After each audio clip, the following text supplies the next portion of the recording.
Проблема бездорожья по улице Габеча в районе Маяка совсем не новая и давно уже всем известна. Асфальт здесь последний раз прокладывали еще до войны. Но если у одних жителей района есть возможность не ездить по этой улице, находя обходные пути, то у других ее вовсе нет. В еще более худшей ситуации находятся пешеходы. Ведь каждый день, выходя из своего дома, им приходится преодолевать препятствия из огромных луж. Остатки тротуаров еще с советских времен, потоки канализации, усиливающиеся при каждом ливне, наспех залатанные огромные ямы, портящие и без того нелицеприятную картину наших дорог. Грустная реальность. Несмотря на то, что городские власти периодически проводят ремонтные работы, ситуация не меняется в лучшую сторону. Как говорится, яма на яме, что доставляет большие неудобства автовладельцам, не говоря уже о пешеходах, которые ввиду отсутствия тротуаров вынуждены ходить по проезжей части. Тем не менее, нельзя не заметить, что некоторые центральные улицы и тротуары все же заасфальтированы. Мы решили обратиться в столичную администрацию, чтобы узнать, планируется ли капитальный ремонт других городских улиц. В чем провинились жители улицы Бубновой, улицы 4 марта или других улиц, которые еще в худшей ситуации, чем улица Габеча? Ведь все дороги города разбиты. Как быть с 5-й школой, где люди не могут подъехать к школе? Вся канализация течет по дороге.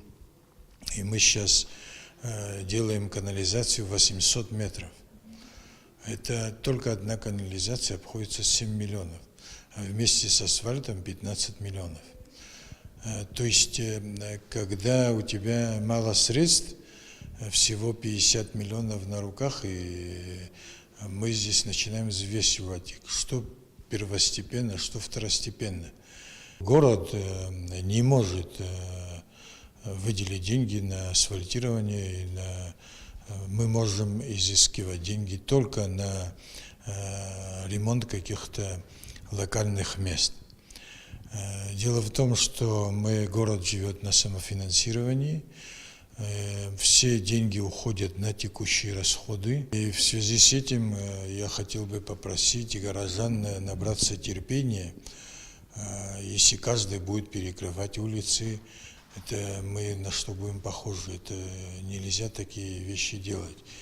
Есть проблемы у нас, они, конечно, важны. Я понимаю, что дороги создают очень много неудобств горожанам. Но как быть, когда средств не хватает? Как быть с этим? Мы должны более уважительно друг к другу относиться.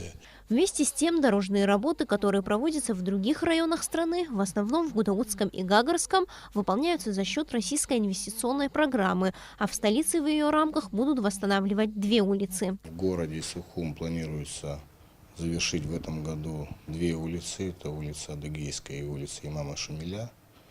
В Гаграх закончена 1 улица в поселке Осечко, так называемый поселок. И в городе Гагра непосредственно сама улица Адыга. В городе Гудаута 4 центральные дороги. Сухумский район так был включен в программу. Это дорога на Каманы. В Кварчальском районе это дорога от Творчала до Агубедии. По остальным улицам все банально, денег на это не выделялось. Капитальный ремонт дороги – это дорогое удовольствие, которое требует немалых затрат. Без помощи государства вряд ли эта проблема будет решена в ближайшее время. Сария Смыр, Роберт Ломия, Беслан Джинджолия, Абхазское телевидение.